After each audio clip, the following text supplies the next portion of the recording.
Si certaines personnes tombent amoureuses de personnalités semblables au cours de leur vie, cela ne semble absolument pas être le cas d'Alexandra Rosenfeld. La maman de 2 filles, qui fête ses 37 ans ce jeudi 23 novembre, a été mariée avec le rugbyman Sergio Paris, 3e ligne de l'équipe d'Italie et du Stade français, à l'époque, de 2010 à 2013. De cette union est née leur fille Ava en 2010. Quelques mois après sa séparation, la Biterroise avait retrouvé l'amour avec un chef cuisinier. Et ce dernier n'est pas un inconnu puisqu'il a remporté la 3e saison de l'émission culinaire de M6, Top Chef, en 2012. Jean Humbert est, depuis, devenu l'un des chefs les plus en vogue en France, mais aussi à l'étranger. L'ancien couple, ils se sont séparés en mai 2014, s'étaient rencontrés dans le restaurant du chef, l'Acajou, alors que l'ancienne mannequin était venue dîner avec des amis.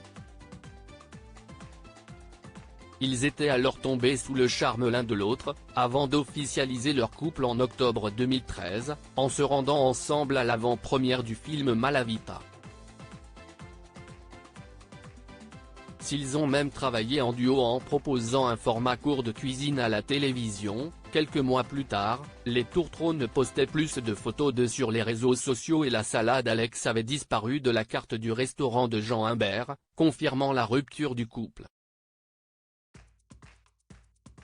Alexandra Rosenfeld retrouve l'amour et change de vie. C'est sur le tournage de Fort Boyard en juin 2018 qu'Alexandra Rosenfeld a fait la rencontre de son compagnon actuel, le journaliste Hugo Clément.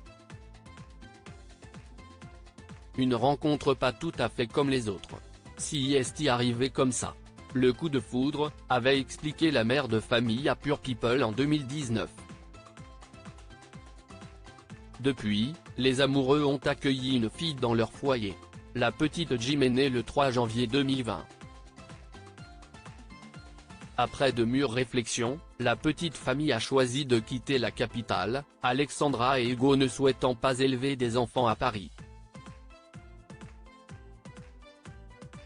Direction la côte basque et Biarritz, la ville en bord de mer est idéale pour la nouvelle activité de l'ancienne Miss France, aujourd'hui reconvertie en professeure de yoga.